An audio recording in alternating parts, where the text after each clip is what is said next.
Hey, this is Judge and Wade's bringing you a Hardcore Team Deathmatch on the map Mirage. I am going to be using the SMR this game as requested. This gun is a beast in Hardcore. Because of its high damage, you can just one-shot people across the map. It kind of reminds me of a sniper rifle without the actual scope, you know, being able to put like a red dot or some other optic on it. Now, because it is semi-automatic, you do not want to be super aggressive with this weapon in Hardcore. You can be more aggressive in core game modes where it's easier to stay alive.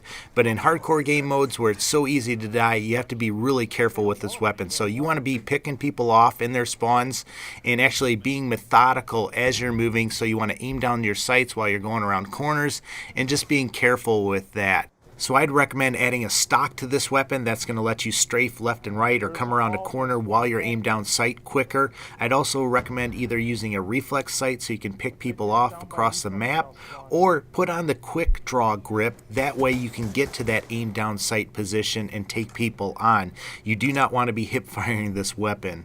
But that's how I like to run with this weapon in Hardcore. Let me know what attachments you like and let me know what kind of role you like to use this weapon for. Now, I'm going to shift gears because Microsoft just released a fact about the Xbox One and games licensing, and I kind of wanted to go through each one of these things and kind of talk about them. Alright, the first thing is you are still going to be able to purchase, obviously, games from retailer stores. The cool new thing is, though, you are going to be able to purchase these games through Xbox Live day one. So I really like this option. I live out in the country. I have to drive 30 miles to a store, so I love the ability to actually download a game instead of having to drive to that and pick it up. Say I want to pick up the latest Black Ops or the latest Call of Duty. I don't have to drive, 45 minutes, wait in line an hour, and then drive home. So I love this option. I don't know how it's going to work as far as being able to download a game. If a bunch of people are going to do it, is it going to lag up the system? Am I going to be able to do it? I don't know. That's to be seen, but I like this option. The one thing I don't like about it is, though, once I download it, I don't have that disc in order to sell later on, because some games I like to buy, play through, and then I like to put them on eBay and just sell them. So I don't know how that's going to work out. I don't know what that's going to do to retailers as far as like GameStop or Walmart in their game sales, with being able to buy them through Xbox Live.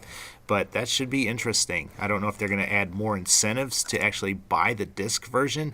I think that would be smart on their part, but we'll wait and see how that all turns out.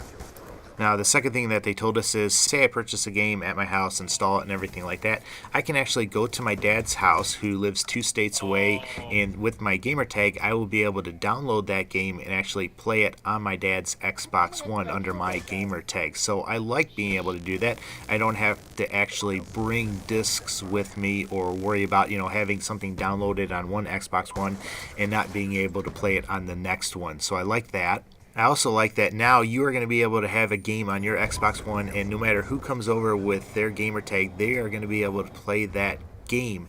Now, that didn't really change too much, but say I bought an arcade game, sometimes I had to let my son actually play under my gamer tag in order to play that. So I like how they're freeing that up a little bit. I also like how you're going to be able to share games with family members, up to 10 family members. They are going to be able to play your shared games from different consoles. So say I have a console and I have a game on it and I share it with this family member, they are going to be able to play it maybe 2 states away and everything like that. So I like that ability. I'm also really surprised by it because say I play through a game, I'm going to be able to let my dad 2 states away play through that same game and actually use that. That seems like a tremendous opportunity to take advantage of the system, but we'll wait and see how that actually plays out. Now, with this, the Xbox One is saying that they are giving publishers the option or the ability for you to actually give a game to a friend. Now, in order to give it to that friend, it has to be somebody that has been on your friends list for 30 days. So no, selling it on eBay and then adding somebody to your friends list and transferring it. And you're also only going to be able to give it to them once. So there are some stipulations. And notice too that it is saying, they are giving the publisher the option to do that. And speaking of publisher options, Microsoft will not charge you if you sell a game to somebody else and they actually start playing it. They're not going to charge you, but they are making it available for publishers, third-party publishers, to actually charge you to play those games. So that's what we're hearing and that's what we're scared of. But it remains to be seen what that will entail. and it'll be interesting to see which publishers actually take advantage of this. So let me know what you think about what I said. Let me know if you get any heartburn about anything or if you like anything. If you like this video, I would really appreciate it if you give it a thumbs up and share it. As always, though, take care and God bless.